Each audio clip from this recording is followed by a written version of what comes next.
अमित जनक। धन्यवाद अध्यक्ष महोदय। सन 24-25 या वर्षाच्या पुरवणी मागण्यावर चर्चा करण्यासाठी मी उभा आहे।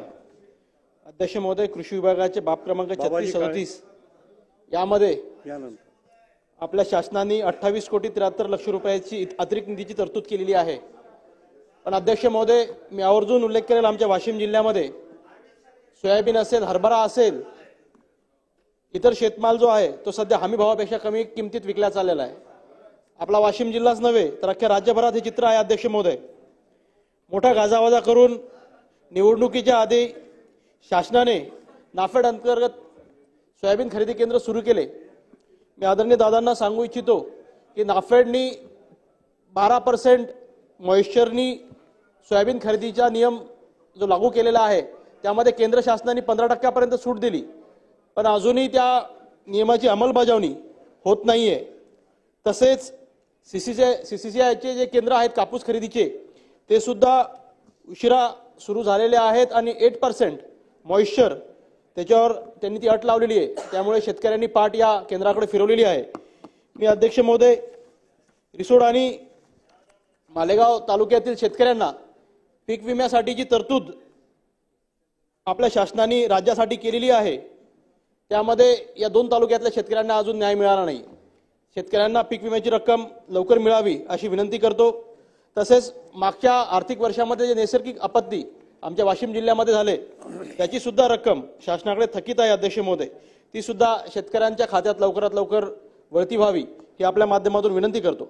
अध्यक्ष महोदय, मागच्या 3 वर्षापासून राज्यातील शेतकऱ्यांना ड्रीप असेल, स्प्रिंकलर असेल व विविध शेती उपयोगी वस्तूंचे अनुदान त्यांच्या खात्यात डीबीटीने जे शासन देतं ते सुद्धा अजून वळते झालं नाही, ते सुद्धा त्यांच्या खात्यात जमा व्हावे अशी विनंती आपल्या माध्यमातून करतो।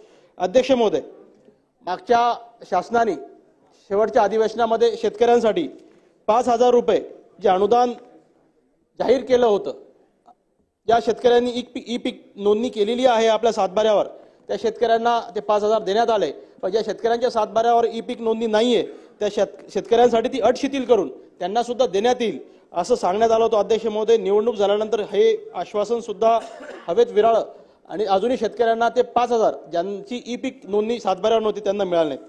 अध्यक्ष महोदय, आदरणीय दादा इथे बसले आहेत। निवडणुकीच्या काळात या सगळ्या मंडळी भाषण करताना शेतकऱ्यांना कुठेतरी कर्जमाफी करण्याचे जे आश्वासन दिले होते, भरभरून आज पदरात यांच्या मायबाप जनतेचा मायमावल्यांचे आशीर्वाद पडलेले आहेत, तर कर्जमाफीचे जे आश्वासन यांनी शेतकऱ्यांना अख्ख्या राज्यभरातले दिलेलं आहे ते सुद्धा पूर्ण करावे अशी विनंती आपल्या माध्यमातून करतो। कारण की अध्यक्ष महोदय, येणारा काळ 31 मार्च जवळ आलेली आहे, शेतकऱ्यांना बँका भरायची लगबग सुरू झालेली आहे। शेतमालाला कुठेतरी भाव आज बाजारात मिळत नाही आणि बँका कशा भरायच्या, बँकेच्या कर्मचाऱ्यांचे तकादे आमच्या घरी सुरू होतील अध्यक्ष महोदय, त्यामुळे कर्जमाफी व्हावी अशी विनंती करतो। मोठमोठ्या घोषणा पांढऱ्या रस्त्यांच्या बाबतीत सुद्धा मागच्या शासनाने केले, तेच शासन करते आज वेगवेगळ्या कॅरेक्टरमध्ये आज इथे आहेत, त्यांना सुद्धा पांढऱ्या रस्त्यांचे प्रश्न मार्गी लावावे अशी विनंती करतो। अध्यक्ष महोदय, ऊर्जा विभागाची बाब क्रमांक 149, 150, 151, 152, पृष्ठ क्रमांक 107, 108, 109। अध्यक्ष महोदय, आमच्या रिसोड तालुक्यासाठी MIDCचं आश्वासन तत्कालीन उद्योग मंत्री आदरणीय उदयदादांनी या सभागृहात दिलं होतं। मी आपल्या माध्यमातून विनंती करेल की त्या आश्वासनाची पूर्तता त्यांनी करावी। अध्यक्ष महोदय, मागच्या अधिवेशनामध्ये मुख्यमंत्री युवा कार्य प्रशिक्षण योजना आपल्या राज्यभरातील युवकांसाठी, युवतींसाठी शासनाने जाहीर केली होती। त्या माध्यमातून लाखो युवक युवती या राज्य शासनाच्या विविध विभागात काम करण्यासाठी त्यांना नियुक्ती देण्यात आली। अध्यक्ष महोदय, आज त्यांचा कार्यकाळ 1 महिन्यावर आलेला अध्यक्ष महोदय, त्यांना एक एक्सटेन्शन देण्यात यावं किंवा नियमित करावं ही विनंती आपल्या माध्यमातून अध्यक्ष महोदय मी करतो।